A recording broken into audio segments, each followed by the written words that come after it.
வாழ்க வையகம், வாழ்க வையகம், வாழ்க வளமுடன். குரு வாழ்க, குருவே துணை. ஆசான் அருட்தந்தை வேதாத்ரி மகரிஷி அவர்கள் நம்மோடு சுக்குமமாக நிறைந்திருந்து நம்மை என்றென்றும் வழி நடத்துவாராக. உலக சமுதாய சேவா சங்கம் ஸ்கை, நார்வே டென்மார்க் அறக்கட்டளைகள் இணைந்து நடத்துகின்ற இந்த இணையவெளி நிகழ்விலே இணைந்திருக்கக்கூடிய அனைத்து வேதாத்திரிய உறவுகளுக்கும் இனிய காலை மாலை வணக்கங்கள். வாழ்க வளமுடன். ஒவ்வொரு நாளும் இந்த நிகழ்வை சிறப்பாக ஒருங்கிணைத்து நடத்தி கொண்டிருக்கக்கூடிய நார்வே டென்மார்க் அறக்கட்டளை சார்ந்த அனைத்து அன்புள்ளங்களுக்கும் மனமார்ந்த நன்றிகளும் வாழ்த்துக்களும்.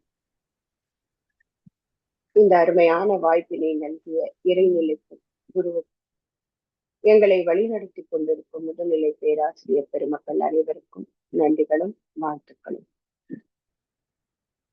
ஞானக்களஞ்சியம் மகரிஷியினுடைய கவிதை தொகுப்பு, அதிலிருந்து ஒவ்வொரு வாரமும் நம்ம கவிதைகளை பார்த்துவோம்.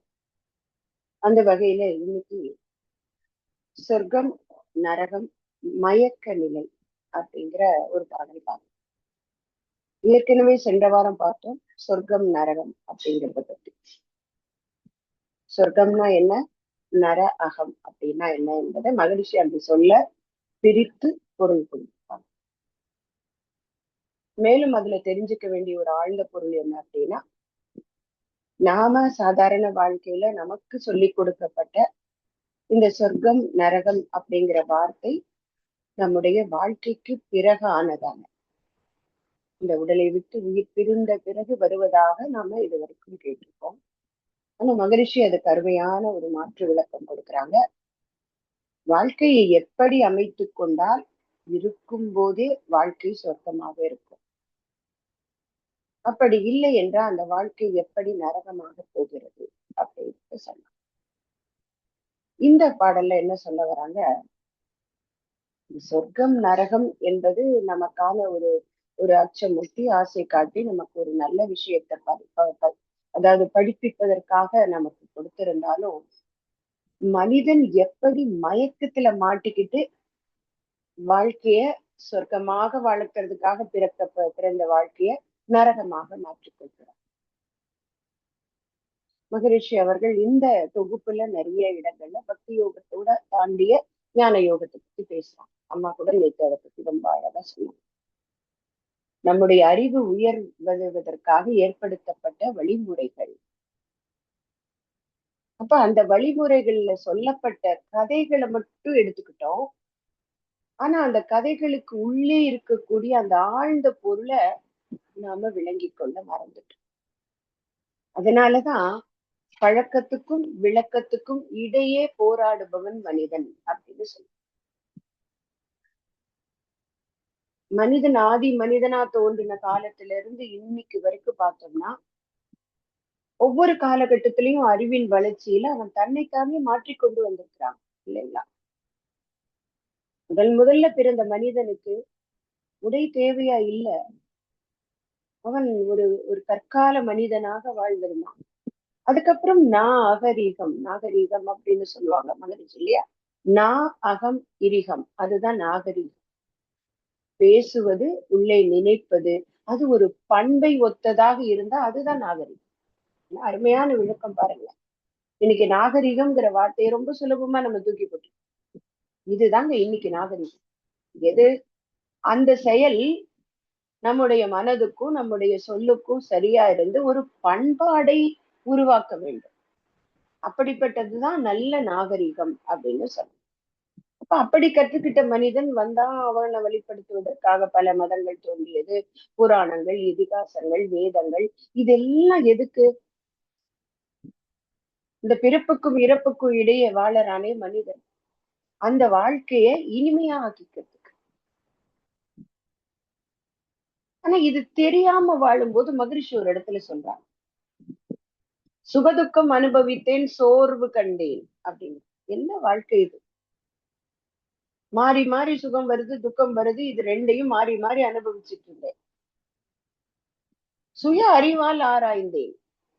அதுக்கப்புறம் தான் மகரிஷி அதுக்கான வழிமுறை சொல்றாங்க இல்ல. அப்படி ஆராய்ந்தது தானே இன்னைக்கு வரைக்கும் வந்திருக்கக்கூடிய நம்மளோட பண்பாடு. அப்போ அப்படி வழி வழியாக அறிவின் உயர்நிலைக்கு வந்த மனிதன் தான் பழக்கத்தினால் செய்து கொண்டிருக்கக்கூடிய ஒரு செயலை அதுக்குள்ள என்ன இருக்கு அப்படின்னு பார்த்து செஞ்சா அதுல பொருள் உண்டு. ஒரு உதாரணமா பார்க்கலாம்.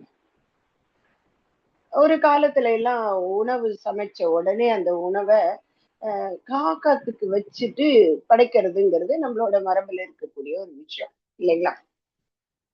இன்னைக்கும் பலர் செஞ்சு வரக்கூடிய ஒரு வழக்கம் தான். அதை எப்படி நமக்கு ஒரு அறிவுறுத்தினாங்க அப்படின்னு சொன்னா, அது நம்முடைய மூதாதையர்கள்.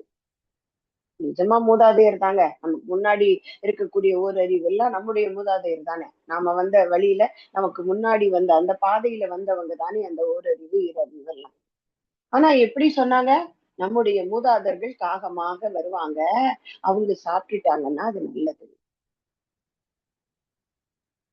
இதற்குள்ள புரிந்திருக்கக்கூடிய அந்த உண்மையான தாற்பயத்தை, விளக்கத்தை மகரிஷி தான் கொடுக்குறாங்க. ஆய்ந்து பார்க்க சொல்றாங்க. ஏன்னா சுவாமிஜி யாரு சொன்னதுனாலயும் நம்பிடாது சொல்றாங்க இல்லைங்களா? சொல்லால் மட்டும் நம்பாதே, சுயமாய் சிந்தித்தே தெளிவாய். அந்த அறிவு நிலையை உயர்த்தி அதை கொண்டு உன்னால் ஒத்துக்கொள்ள முடியுதா? நம்முடைய அறிவுக்கு இது ஏற்றுக்கொள்ளபடி இருக்குதா? அப்படின்னு ஆராய்ச்சி செய்து பார். அப்படி ஆராய்ச்சி செய்து பார்த்த ஒருத்தர் சொன்னதுதாங்க. ஒரு காலகட்டத்துல பாத்தீங்கன்னா, இன்னைக்கு நம்ம இருக்கக்கூடிய இந்த வசதியான ஒரு ஒரு என்ன சொல்றது? பாதுகாப்பான ஒரு வாழ்க்கை முறை இல்ல. இல்லைங்களா? இன்னைக்கு ரொம்ப அழகா எந்த விதமான ம் ஒரு விஷ பூச்சிகளோ, எதுவோ நம்ம வீட்டுக்குள்ள வராம, நாம வாழக்கூடிய இடத்த அவ்வளவு தூய்மையாக வச்சுக் கொள்வதற்கு என்ற எல்லா வசதிகளும் இன்னைக்கு இருக்கு. அந்த விஞ்ஞானம் அந்த அளவுக்கு வளர்ந்திருக்கு. ஆனா ஒரு காலத்துல அப்படி கிடையாது இல்லைங்களா? அப்போ வீடுகள் எல்லாம் எப்படி இருக்கும்? தரையோட ஒட்டியதா இருக்கும். ஓட்டு வீடா இருக்கும். மண் சுவர்ல எழுப்பி இருப்பாங்க. அப்ப என்ன பண்ணுவாங்க? எந்த சின்ன சின்ன பூச்சிகள் ஆகட்டும் எல்லாமே வீட கடந்து உள்ள வர முடியும். அதே போல ஓட்டு வீடு. அப்ப ஓடு நமக்கு தெரியும் இல்லைங்களா? இன்னைக்கும் கிராமத்துல ஓட்டு வீட்ல இருக்கும்போது சொல்றவங்க நெறைய பார்த்திருப்போம். தேள் மாதிரி ஒரு பூச்சி புட்டு எல்லாம் அதுக்குள்ள இருக்கும். ஏன்னா, அதற்கு அந்த இடம் ரொம்ப வசதியா இருக்கும். அது வாழ்ந்துகிட்டு இருக்கும். அப்போ இங்க தானே சமைப்பாங்க. இல்லைங்க நம்ம எங்க வேற எங்கேயாவதா போய் சமைக்க முடியும்? அவங்க வீட்டுல அந்த ஓட்டு கீழ ஓட்டுக்கு கீழ தான், அந்த கூரைக்கு கீழ தான் அடுப்பு வச்சு சமைப்பாங்க. அப்படி சமைக்கும்போது தெரியாமல் அந்த சூடு மேல போகும் இல்லைங்களா? அந்த புகையோ, சூடோ மேல போகும்போது, அத தாங்க முடியாத ஏதோ பூச்சிகள் அதற்குள்ள உணவுக்குள்ள விழறதுக்கு வாய்ப்பு இருக்கு. இல்லைங்களா? அந்த வாய்ப்பு இருக்கு. அப்படி ஏதாவது உள்ள விழுந்துடுச்சுன்னா, உங்களுக்கு கண்டுபிடிக்க முடியாது. அப்ப என்ன பண்றாங்க பாருங்களேன். அந்த உணவ என்ன சமைச்சாலும் சரி, எல்லா விதமான உணவுகளையும் கொஞ்சம், கொஞ்சம், கொஞ்சம், கொஞ்சம் எடுத்து எல்லாத்தையும் சேர்த்து கொண்டு போய் யாருக்கு வச்சாங்க? வீட்ல சுத்தி இருக்கக்கூடிய நாய்க்கு வைக்கல. வீட்டுக்குள்ளேயே அப்படியே அழகா நம்மளோட இழைஞ்சு இழைஞ்சு வாழ்ற பூனைக்கு வைக்கல. நமக்கு பால் கொடுத்து நம்ம கூடவே இருக்கிற வீட்ல தொழுவத்துல இருக்கக்கூடிய மாட்டுக்கோ, அதனுடைய கன்றுக்கோ குடுக்கல. யாருக்கு குடுத்தாங்க? குருவிகளுக்கு கொடுக்கல. காக்காய்க்கு குடுத்தாங்க. ஏங்க அந்த காக்காய்க்கு மட்டும் அந்த சிறப்பு? காக்காய் இறந்து போனா பரவாயில்லையா? அப்போதான் மனிதனுக்குள்ள இருக்கக்கூடிய ஆராய்ச்சி, அறிவினுடைய விழிப்பு தெரியுதுங்க. காக்கை மட்டும் பார்த்தோம்னா, எந்த வீணா போன உணவையோ, கெட்டுப்போன உணவையோ, விஷம் இருக்கக்கூடிய உணவையோ உண்டதுன்னா, அது தொண்டைக்கு கீழ போகாது. துப்பிடுமாம். அந்த காக்காய்க்கு மட்டும் இருக்கக்கூடிய இந்த அதிசயமான குணத்த, மனிதன் தன்னுடைய அறிவைக் கொண்டு உணர்ந்து வச்சிருக்கான் பாருங்க. காக்கையும் கடவுளா வணங்கினவங்க தான். ஆனால், அது அதனோட உயிரை எடுக்காம, தனக்கான ஒரு டெஸ்டிங் மெட்டீரியலா வச்சிருந்தாங்க. அப்போ என்ன பண்ணுவாங்க? காக்கா சாப்பிட்டு முடிச்சிருச்சா பாரு. கொஞ்ச நேரம் பொறுத்து நம்ம சாப்பிடுவோம். இப்ப என்ன அர்த்தம்? அந்த காக்கா சாப்பிட்டுடுச்சுன்னா, அந்த உணவுல எந்த விஷத்தன்மையும் இல்ல.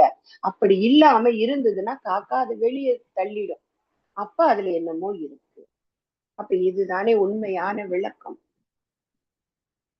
இப்ப இந்த பழக்கத்தை செய்து கொண்டிருக்கக்கூடிய மனிதன், விளக்கம் தெரியாததுனால ஒரு மயக்க நிலையில மாட்டிக்கிறான். அப்படிங்கிறாங்க மகரிஷி. அததான் இன்றைக்கு பாடல் சொல்றாங்க. இறைநிலையை வேறுபட மனிதருக்கு காட்டி. அந்த இறைநிலை என்பது ஒன்றுதான். அது ஒன்றுமில்லாத ஒன்று. அதை என்ன பண்ணாங்க? வேறுபட காட்டி. வேறுபட காட்டுறது என்றது கட்டாயத்தின் அடிப்படையில தான். ஔவை குறள்ல ஒரு இடத்துல ஔவையார் சொல்லுவாங்க இல்லையா, பரமாய சக்தியுள் பஞ்சமா பூதம் தரம் மாறி தோன்றுவது பிறப்பு அப்படின்னு ஒரு வார்த்தை போடுவாங்க. தரம் மாறி அப்படின்னா என்ன அர்த்தம்? அங்க அது நெகட்டிவ் இல்லைங்க, அப்படியே தோன்றாது, கொஞ்சம் மாற்றி இருக்கும். நீர் வெளியில இருந்தா பஞ்சபூதத்துல தண்ணின்னு சொல்றோம் இல்லையா? அந்த சேரு சகதியமா இருந்தாலும் அது தண்ணி தான், சாக்கடையில ஓடினாலும் தண்ணி தான், இளநீருக்குள்ள இருந்தாலும் தண்ணி தான். அதே தண்ணி நம்ம உடலுக்குள்ள எப்படி இருக்குங்க? ரத்தமாக ஓடிக்கொண்டு இருக்கு இல்லையா? அப்ப தரம் மாறி இருக்கா இல்லையா? அப்படி தரம் மாறி அந்த பரமாய சக்தி பஞ்சபூதத்துக்குள்ள தரம் மாறி தோன்றினால் பிறப்பு, ஒரு உயிர் உண்டாகிவிடும். இது ஔவை குறள். அதே தரம் மாறுவது போல ஒரு வார்த்தையை தான் இங்க மகரிஷி குறிப்பிடுறாங்க. இறைநிலையை வேறுபட மனிதருக்கு காட்டி. அதனுடைய தன்மை என்ன? அதுக்கு உருவமே கிடையாதுங்க. அது ஒன்றுமில்லாத ஒன்று, நிர்குணம், குணங்கள் இல்லாத ஒன்று. இப்படித்தான் அத உபனிஷத்துக்கள் சொல்லுச்சு.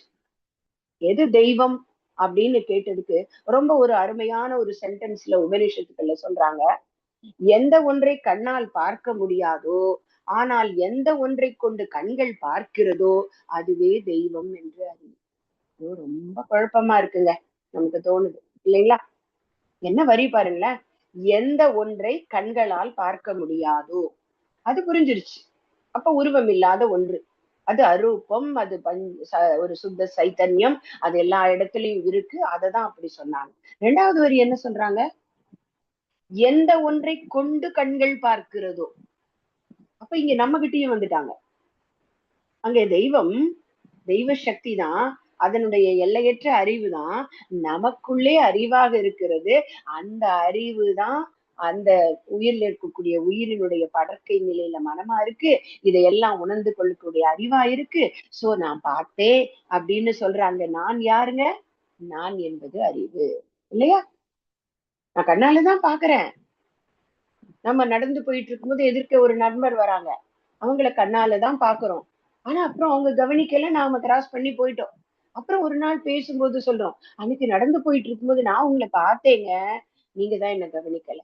அங்கே நான் பார்த்தேன்னு தானே சொல்றோம், என் கண்ணு பார்த்தேன்னு சொல்றோமா? இல்ல, அங்கே நான் என்பது நம்முடைய அறிவு. ஏன்னா அதை சொல்ல முடியும். அது ஆறாவது அறிவு பெற்ற மனிதனுக்கு மட்டுமே முடிந்த ஒரு விஷயம். அப்ப அங்கே அதை உணர்ந்த மகரிஷி என்ன சொல்றாங்க, இறைநிலையை வேறுபட மனிதருக்கு காட்டி. எப்படி காமிச்சாங்க? ஒரு உருவத்துக்குள்ள கொண்டு வந்து அந்த இறைநிலைய, உருவமில்லாத ஒன்று, ஆனா அதை எப்படி கொண்டு வந்தாங்க?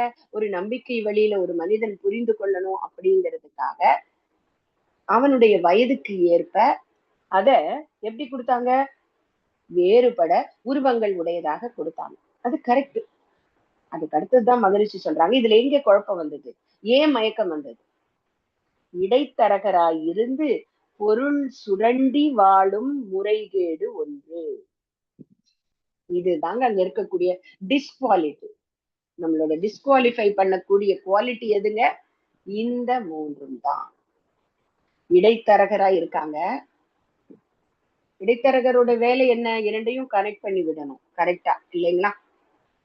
இடைத்தரகர் அப்படிங்கிறவங்க என்ன? ஒருத்தருக்கு வீடு வேணும், இன்னொருத்தர் கிட்ட வீடு இருக்கு. இந்த இடைத்தரகராக இருக்கிறவங்க என்ன பண்ணுவாங்க? இங்க இருக்கிறவங்களுக்கு அங்க இருக்கிறத காட்டி கொடுத்துருங்க. அதுதான் அவங்களுடைய வேலை. ஆனா அதுல அவங்க என்ன பண்ணுவாங்க? இங்க இருக்கிறத பத்தி இல்லாதும் பொல்லாதும் அங்க சொல்லி, இருக்கிறத இல்லாத மாதிரி காமிச்சு, இவங்களை ஏமாத்தி அவங்களையும், அவங்களை ஏமாத்தி இவங்களுக்கும், ஆக மொத்தம் தான் நன்மைப்படணுங்கிற ஒரு காரணத்துக்காக இந்த பொருளை கொடுப்பவங்களுக்கும் வாங்குறவங்களுக்கும் தர்மத்தின்படி அவங்கள ரெண்டு பேரையும் அறிமுகப்படுத்தாம ஒரு திரைப்படம்ல, அந்த திரைப்படத்துல அந்த கதாநாயகன் இதே போல ஒரு இடைத்தரகராக இருக்கக்கூடியவர், ஒரு வீடு வாங்கி கொடுக்கக்கூடிய ஒரு தரகராக இருப்பார்.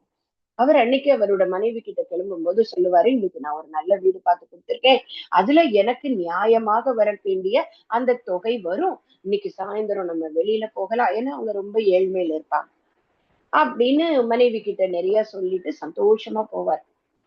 போகும்போது அந்த வீட்டு கிட்டக்க போறாரு. அந்த வீட்டுக்குள்ள இருக்கக்கூடிய 2 பேர் பேசுறாங்க. அந்த வீடுதான் அவர் இன்னொருத்தருக்கு காமிச்சு கொடுக்க போறாரு. அங்கே அந்த வீட்டை வாங்குபவரும், வீட்டுக்கு வாடகைக்கு வரவரும், வீட்டுக்கு ஓனரும் பேசுறாங்க. பேசிட்டு 2 பேரும் என்ன பண்றாங்க, "ஏங்க எதுக்குங்க நீங்க பார்த்து குடுத்தீங்க. உங்களுக்கு உங்க வீட்ட பத்தி எனக்கு தெரிஞ்சிருச்சு. எனக்கு என்ன வேணும்னு உங்களுக்கு தெரிஞ்சிருச்சு. இதுல இந்த தேவையில்லாத அந்த இடைத்தரகருக்கு எதுக்குங்க நாம பணம் குடுக்கணும்?" உடனே என்ன பண்ணுவாங்க அவங்க, இவர் 2 பேரும் ரொம்ப ரொம்ப நெருங்கின அ அவங்க 2 பேரும் உறவுக்காரர்கள் மாரி பேசுவாங்க. "ஏய் நீதானா அது? நீதான் என்னோட சித்தப்பா வீட்டுக்கு பக்கத்துல இருந்த. ஓ! நீங்க எனக்கு ரிலேஷன் தானா?" அப்படின்னு பேசுவோம். அப்ப அவனுடைய தேவை இல்ல. தரகரோட தேவை இல்லாமலே நாம 2 பேரும் ஒருத்தருக்கு ஒருத்தர் தெரியும். அப்படின்னு சொல்லிட்டு நாம அந்த பணத்த மிச்சப்படுத்திக்கலாம். அப்படின்னு பேசுவாங்க. இதை இந்த தரகர் வெளியில இருந்து கேட்டுருவார். அவங்க 2 பேரும் உள்ள போகும்போது அப்படியே அவங்க பேசி வச்ச மாரி நடிப்பாங்க. அப்ப இவருக்கு ஆதங்கம். ஆனா என்ன பண்ணுவாருங்க, ஆமா நானும் உனக்கு சொந்தக்காரன் தான். ரொம்ப சந்தோஷம்னு சொல்லிட்டு வெளில வந்துட்டார். இது கதை. ஆனா இங்க மகரிஷி அந்த இடைத்தரகர்ங்கிற வார்த்தைய சரியா போடுறாங்க பாத்தீங்களா? இதே விஷயம் தானங்க இன்னைக்கு கடவுள் விஷயத்திலயும் நடந்துகிட்டு இருக்கு. எந்த மதத்தை சார்ந்தவங்களா இருந்தாலும், அந்த கடவுள் தன்மையை பற்றி விளக்கக்கூடியவர்களுடைய கடமை என்ன? இவருக்கு தேவை என்ன? இறைநிலை பற்றிய உணர்வு. அந்த இறைநிலைய நம்பிக்கை வழியில நடப்பதற்கு ஏற்படுத்தப்பட்டதுதான் இந்த உருவம். அப்ப இந்த உருவத்த எப்படி உன்னோடு இணைத்துக் கொள்வது என்பதை சொல்லிக் கொடுத்துட்டு ஒதுங்கிரணுமா இல்லையா? ஆனா என்ன பண்ணினாங்க அவங்க? அந்த இடைத்தரகர்கள் இங்கேயும் அங்கேயும் வேறுபட்டதை சொல்லி, நாம இந்த வீடுதான் பெஸ்ட்ன்னு சொல்லுவாங்க பாருங்க. அந்த மாதிரி இந்த மதம் மட்டும்தான் சிறந்தது என்று சொல்லி இடைத்தரகராய் இருந்து பொருள் சுரண்டி வாழும் முறைகேடு ஒன்று. இன்று ஒரு அப்ப இந்த நிலையை பார்க்கக்கூடிய மனிதனுடைய அறிவு இறைநிலையை பற்றி தெரிந்து கொள்ளுமாங்க? எப்படி தெரிந்து கொள்ள முடியும்? மகரிஷி நம்மளோட பயிற்சியில கூட சொல்லுவாங்க. ஒரு அருமையான ஒரு வார்த்தை சொல்லுவாங்க. இந்த பயிற்சியை கற்றுக் கொடுக்கக்கூடிய நாம ஒவ்வொருத்தரும் அதை முழுசா நம்முடையதாக்கி கொண்டுதான் பேசணும் அப்படின்னு சொல்லுவாங்க. சினம் தவிர்த்தல் பயிற்சிய சுவாமிஜி பயிற்சிகள் கொடுத்து கொண்டிருந்த காலத்துல சினம் தவிர்த்தல் பயிற்சிய மகரிஷி வேற யாருக்கும் கொடுக்க மாட்டாங்களாம். அவங்கதான் நடத்துவாங்களாம். ஏன் அப்படின்னா அவர் மகான், அவர் கோபப்பட்ட தருணத்தை கூட தன்னுடைய வாழ்க்கை விளக்கத்துல கொடுத்திருப்பார். வாழ்க்கையில கோபப்படாமல் இருந்த ஒரு மனிதன். அப்ப அந்த பயிற்சியை செய்திருக்காருன்னு தானே அர்த்தம். அப்ப அந்த பயிற்சியை முழுமையாக தனதாக்கி கொண்டவர் சொல்லும் போது கேட்பவர்களால் கண்டிப்பாக அந்த பயிற்சியை பின்பற்ற முடியும். ஆனா இங்க 50-50, 20-80, 30-70 இருக்கிறவங்க சொல்லும் போது அந்த அளவு தானுங்க போய் சேரும் மக்களுக்கு. சுவாமிஜி சொல்லுவாங்க, தவறுகளை செய்து கொண்டே ஒருவர் தத்துவத்தை போதித்தால் கேட்பவர்களும் தத்துவத்தை கேட்டுக்கொண்டே தவறு செய்வார்கள். அது தத்துவத்துக்கு மட்டும் இல்ல, பக்திக்கும் பொருந்தும் இந்த வசனம். அப்போ அந்த பொருள் சுரண்டி வாழக்கூடிய முறைகேடு என்ன செஞ்சது? மனிதனிட அறிவை முழு அளவில் திரையிட நம் வாழ்க்கை துன்பமாச்சு. நான் என்ன செயலை செய்தாலும் எனக்கு அதற்கு ஒரு விளைவு உண்டு. அந்த விளைவை கொடுப்பது இறைவனின் நீதி. அந்த இறைவன் அதாவது எந்த எந்த மதத்தை பின்பற்றுபவர்களாக இருந்தாலும் சரிங்க. அதற்கென வழிபாட்டுக்கு செய்யக்கூடிய சடங்குகளை நல்லா செய்யறவங்களுக்கு அவங்களுக்கு மட்டும் அந்த கடவுள் நீதியில ஒரு சின்ன காம்ப்ரமைஸ் பண்ணுவாரு அப்படின்னு நினைச்சுக்கிட்டு இருப்பாங்க இல்லைங்களா?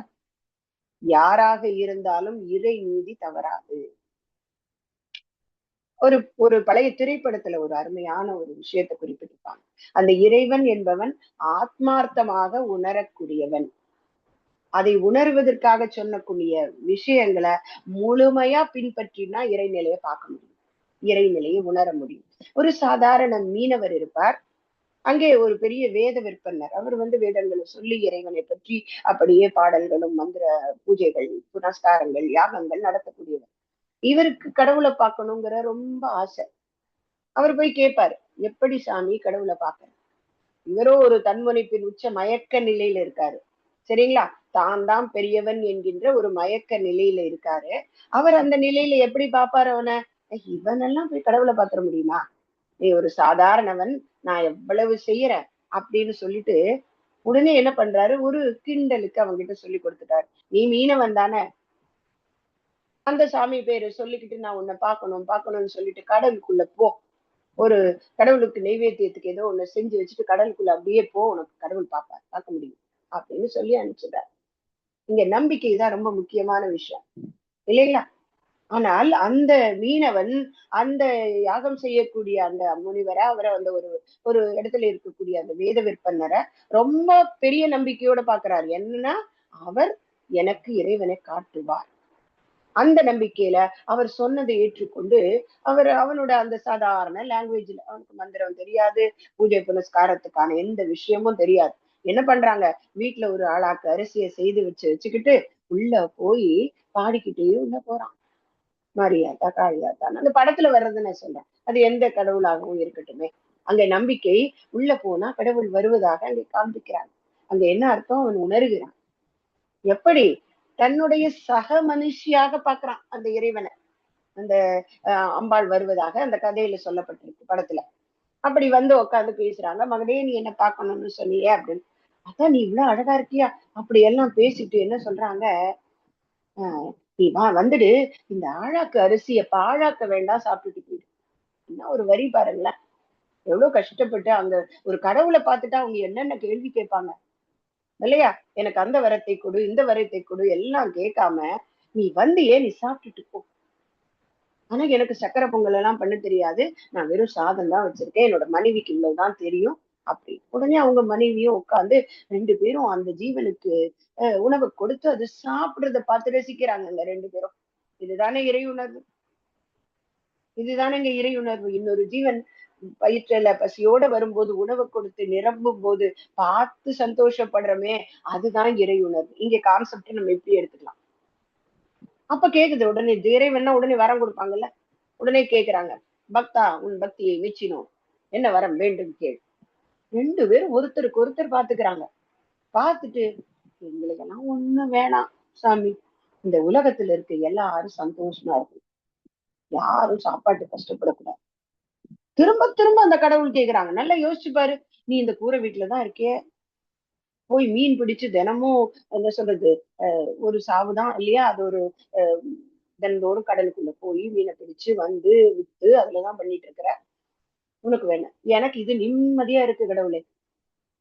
என்னோட மனைவி நான் கொண்டு வரதை வச்சு வாழ்றா, இருக்கிற இடம் ரொம்ப சுகமா இருக்கு, எனக்கு போதும். உலகத்துக்கு ஏதாவது நல்லது, மக்களுக்கு எல்லாம் யாரும் கஷ்டப்பட மாட்டாங்க அப்படின்னு சொல்லிட்டு போகும்போது, நீ என்ன மட்டும் எனக்கு மட்டும் காட்சி கொடுத்துட்டியே, எனக்கு இதெல்லாம் சொல்லி கொடுத்தாரே அவருக்கு வந்து நீ காட்சி அளி அப்படின்னு புடிவாதம் பிடிச்சு கூப்பிட்டு போறாங்க. அவங்க எங்களோட அந்த சாமி வந்து சாப்பிடாம இருப்பாரு உன்னை பாக்குறதுக்காக, அவர் எவ்வளவு எல்லாம் சமைச்சு வச்சிருந்தாங்க தெரியுமா, இவ்வளவு பூஜை பண்ணி சமைச்சு வச்சிருக்காங்க. நீ என் வீட்டுக்கு போய் வந்துட்டேன், அங்க போனா நீ லட்டு பாயசம் எல்லாம் சாப்பிட்டுருக்கலாம். இந்த ஜீவன் சிரிக்குது, அந்த அனைத்தும் அறிந்தது திரிகால ஞானி இல்லையா, சிரிக்கிறாங்க. அப்படியா, சரி வா போலாம். அங்கே போனா அவங்க எல்லாத்தையும் சம்பிரதாயத்தை முடிச்சுட்டு எல்லாரும் இலை போட்டு அவ்வளவு அருமையா சாப்பிட்டுக்கிட்டு இருக்காங்க. அங்கே கடவுளை உணர வேண்டும் என்கின்ற உணர்வு இல்ல. இங்கே இது ஒரு சம்பிரதாயமா பார்க்கப்பட்டது இல்லையா. இது சும்மா கதையை நான் எதற்கு உதாரணமாக சொன்னேன், இங்க மகரிஷி சொல்லக்கூடிய ஒரு விஷயம். அந்த அறிவுக்கு திரையிட திரையிட துன்பமாச்சு. என்ன திரை, என்ன திரையிட்டு இருக்காங்க, நான் செய்யக்கூடிய செயல்கள் நல்லதாக இருக்குமே ஆனால் அதனுடைய புண்ணிய பலன் எனக்கு இறை உணர்வு கிடைப்பதற்கு குரு கிடைப்பார். நான் என்ன நினைச்சுக்கிட்டு இருக்கேன், இந்த உருவத்தின் மூலமாக பார்க்கின்றேனே கடவுள், அந்த கடவுளுக்கு அது அது வழிபாட்டு தலத்துக்கு நாம் போய் நான் செய்யக்கூடிய விஷயங்கள்னால என்னுடைய செயல்கள் எல்லாம் மன்னிக்கப்பட்டுவிடும் அப்படின்னு ஒரு எண்ணம். இதுதான் மாயை அப்படிங்கிறாங்க மகிழ்ச்சி. அப்போ இதற்காக அந்த இடைத்தரகர்கள் என்ன பண்ணாங்க, இறைநிலையை விருப்பு பொறுப்பு உடையதாக காட்டி, விருப்பு வெறுப்பு சொல்லவே இல்லை அந்த மகரிஷி. இறைநிலைக்கு வெறுப்பே கிடையாதுங்க, அது எல்லாரையும் நேசிக்கக்கூடியது. ஆனால் அங்கே விருப்பும் கிடையாது. அது தெரியாம இறைநிலை யார விரும்பும்னு சொல்றாங்க, அந்த இறைநிலை தனக்கு எல்லாம் செய்யறவங்களை மட்டும் விரும்பும் அப்படின்னும், அது பொறுப்புடையது. எப்படி, நான் என்ன வேணா செய்வேன், நான் உனக்கு 1,00,00,000 ரூபாய்க்கு என்ன பொருளோ இல்ல அந்த கோயிலுக்கு என்னமோ கட்டி கொடுத்தேன், இல்ல அந்த வழிபாட்டு தலத்துக்கு என்னென்ன வசதிகள் செய்து கொடுத்தேனோ என்னுடைய வருமானத்துல நான் இவ்வளவு ரூபாயை அங்க செலவு பண்ணிட்டேன். தங்கத்தாலான கிரீடம் எல்லாம் நான் பண்ணி கொடுத்துட்டேன் உனக்கு. அந்த பொறுப்பு உனக்கு என்னடுது? என்ன எந்த தப்பும் வராத மாதிரி நீ காப்பாற்றணும் கடவுள். இதுதானே டிமாண்டா இருக்கு இல்லைங்களா? அப்போ இறைநிலையை விருப்பு பொறுப்புடையதாக காட்டி எல்லோருக்கும் நரகம் சொர்க்கம் ஈவதாய் கற்பித்தார். கொடுத்தவங்களுக்கு சொர்க்கம் கிடைக்கிறதாகவும் கொடுக்க முடியாதவங்களுக்கு நரகம் கிடைப்பதாகவும் அவர்களுக்குள்ளேயே ஒரு ஒரு என்ன சொல்றது, ஒரு மாயை வளர்த்து கொண்டு அந்த திரையத்தான் எல்லாரு கண்ணுக்கு முன்னாடியும் போட்டு விட்டுட்டாங்க. இப்ப மகரிஷி இங்க என்ன சொல்றாரு? திரைய விளக்குறாங்க மகரிஷி. இந்த சிதம்பர ரகசியம் அப்படின்னு சொல்லுவாங்க இல்லைங்களா?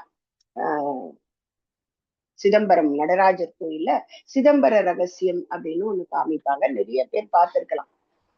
அங்கே அந்த அந்த சிலைக்கு சிலைக்கு சைடுல ஒரு திரைய விலக்கி பின்னாடி இருக்கிறத காமிப்பாங்க. சரிங்களா? அந்த ரகசியத்தை பார்க்காதவங்களும் இருக்கலாம், பார்த்தவங்களும் இருக்கலாம். இது என்ன மறைமுகமாக சொல்கிறது? மகரிஷி சொல்றாங்க இல்லையா, இந்த திரைய விலக்கி பின்னாடி பார், அந்த உருவத்துக்குள்ளேயே நின்னுடாத. இந்த உருவம் என்பது உனக்கு தெரிந்து கொள்வதற்கான ஒரு நம்பிக்கை வழி. ஒரு வயதுக்கு அப்புறம் அதை தாண்டி கடந்து உனக்கு உள்ளே அந்த இருக்கக்கூடிய அந்த இறை சக்திய பாரு. ராஜாஜி பாட்டல் எழுதினார் இல்லைங்க, திரையின் பின் நிற்கின்றாய் கண்ணா, உன்னை மறையோதும் ஞானியர் மட்டுமே காண்பார். அடுத்தது ஒரு வரி போடுறாங்க, என்றாலும் குறை ஏதும் எனக்கில்லை கண்ணான்னு போடுறார். ஏங்க கவலைப்படாதீங்க, வேதாத்ரி மகரிஷின்னு ஒருத்தர் வந்து இந்த மறை ஓதாதவங்களுக்கும் திரையை விலக்கிடுவார் அப்படிங்கிற எண்ணத்துல எனக்கு குறை ஒன்றும் இல்லை அப்படின்னு எழுதினாரோன்னு நான் நினைக்கிறேன் இல்லையா? அந்த ஒவ்வொரு பொருளுக்குள்ளேயும் இறைவனை பார்க்கக்கூடிய பண்பு இருந்துட்டா அந்த திரை தெரியாது. ஏன்னா இந்த திரை என்பது ஏன் போட்டாங்க? அவங்களுடைய லாபத்துக்காக. ஆனா அந்த இறைநிலையை பற்றி எழுதினவர் இப்ப அருணகிரிநாதர் எழுதிய திருப்புகழை ஆகட்டும், பல தந்திரங்களாக எழுதினாரே ராமலிங்க வள்ளலார் ஆகட்டும், எல்லா சித்தர் பெருமக்கள் ஆகட்டும், முதல்ல உருவத்துல தொடங்கினவங்க இறுதியில எங்க போய் நிப்பாங்கங்க? எல்லாத்தையும் கடந்த ஒன்று, அது ஒன்றுமில்லாத ஒன்று, அது உருவமில்லாத ஒன்றுலதான் போய் நிற்பாங்க இல்லையா? நட்ட கல்லை தெய்வம் என்று 4 புஷ்பம் சாத்தியே சுற்றி சுற்றி வந்து முணுமுணுக்கும் மந்திரம் ஏனடா, நட்ட கல்லும் பேசுமோ நாதன் உள்ளிருக்கையில், சுட்ட சட்டி சட்டுவும் கரிச்சுவை அறிவும். இன்னும் அருமையான ஒரு உவமை பாருங்களேன். சுட்ட சட்டி சட்டுவம் கரிச்சுவை அறியுமோ. பாத்திரத்தை சூடுபடுத்துறோம், அதன் சூடுலதான் உள்ள இருக்கக்கூடிய கறி வேகிறது. அதை கிளறி விடுறதுக்கு ஒரு கரண்டி உபயோகப்படுத்துறோம். அந்த ரெண்டையும் அது நேர்முகமாக அனுபவிக்கிறது. ஆனால் அதற்கு அதன் சுவை தெரியுமா? சாப்பிடுறவங்களுக்கு தானே தெரியும். அது போலதான் இந்த உருவ வழிபாடு என்பது அந்த சுட்ட சட்டி சட்டுவம் போல. அந்த கரிச்சுவை தெரியணும்னா மனிதன் அதை தனதாக்கி கொண்டால் தான் முடியும். அப்போ அதற்கு என்ன செய்யணும்? அதுதான் கடைசி வரி. இறைநிலையை அறிவாக அவரவர் உள்ளுணர்வாய் இயல்பாக அறிந்து உயர ஏற்றது அகத்தவமே. இதுதான் மகிழ்ச்சி கொடுக்கிற ஃபைனல் கன்க்ளூஷன். இறுதி முடிவு என்னங்க? அந்த இறைநிலை எனக்குள்ளே அறிவாக இருக்கிறது இல்லையா? நாம பார்த்தோம். அதுவேதான் அங்கு இருக்கும். எந்த எந்த ஒன்றை கண்களால் பார்க்க முடியாதோ அந்த ஒன்றை கொண்டுதான் என் கண்கள் பார்க்கிறது. அந்த பேரறிவு எனக்குள்ளே சிற்றறிவாக இருக்கிறது அப்படிங்கிற உள்ளுணர்வை இயல்பாக இருக்கணும். அந்த அந்த வார்த்தைகள் பிரயோகம் தாங்க சிறப்பு மகரிஷிட்ட. இருந்தா போதும்னு சொல்லலைங்க, எப்படி இருக்கணுமா? அது இயல்பாய் இருக்கணும். இந்த முனிவரும் தேளும் ஒரு கதை நம்ம படிச்சிருக்கோம் இல்லைங்களா? தேளு தண்ணியில விழுந்துரும், முனிவர் காப்பாத்துவாரு, அது கொட்டிடும், திரும்பவும் தண்ணியில விழும், திரும்பவும் காப்பாத்துவார். அப்போ அந்த சீடன் கேட்ட போது அவர் என்ன சொன்னாருங்க? ஏங்க அதுதான் கொட்டுதே உங்களை, திரும்ப திரும்ப காப்பாத்துறீங்களேன்ன போது அவர் என்ன சொன்னாருங்க? கொட்டுவது அதனுடைய இயல்பு, காப்பாற்றுவது என்னுடைய இயல்புனார். அப்ப அந்த அறிவில் உயர்வு இயல்பாக இருக்கணும். அந்த இயல்பாக இருப்பதற்கு ஒரு வழி அகத்தவம், கூடவே அகத்தாய்வு. அப்ப இந்த இரண்டும் இருந்தால் திரையின் பின்னே நிற்கக்கூடிய அந்த எல்லையற்ற இறைநிலையை எந்த உருவத்தின் வழியாக இதுவரைக்கும் பார்த்திருந்தாலும் அந்த உருவத்துக்குள்ளேயும் அதே இறைநிலை உருவத்தை கடந்து பார்க்க முடியும். கண்டிப்பாக எல்லாருக்கும் அந்த அனுபவம் இருந்திருக்கும் இல்லைங்களா? ஏன்னா எதுவும் கேட்கணும்னே தோணாதுல்ல. ஒரே ஒரு விஷயத்தை சொல்லி நிறைவு செய்து கொள்கிறேன். இறைநிலையிடம் எனக்கு அதை கொடு இதை கொடு என்று கேட்க வேண்டிய அவசியம் இல்லை, சுவாமிஜி சொல்றாங்க இல்லைங்களா? ஏன்னா ஒரு தாய்க்கு தெரியும் குழந்தைக்கு என்ன வேணும்னு. அந்த குழந்தையினுடைய உடல்நிலைக்கு ஏற்றதை தாய் கொடுப்பார். அதே போலதான் ஒரு தாயாக தாயினும் சால பறிந்து நாம என்ன மாதிரியான செயல்களை செய்கிறோமோ அதற்கு ஏற்ற பதில கண்டிப்பாக இறைநிலை கொடுக்க தவறுவதில்லை. இறைவனால் கூட செய்ய முடியாத ஒரு விஷயம் உண்டு அப்படின்னு மகா பெரியவர் சொல்றார். என்ன விஷயங்க? அது இறைவனால கூட செய்ய முடியாதாங்க. இது ரொம்ப கான்ட்ரடிக்டரியா இருக்கு இல்லைங்க? இறைவன் தான் எல்லாத்தையும் படைச்சாங்கிறோம், அவனால செய்ய முடியாத ஒரு காரியம் இருக்கா? என்னது அப்படின்னு அவர் சொல்றாருங்க.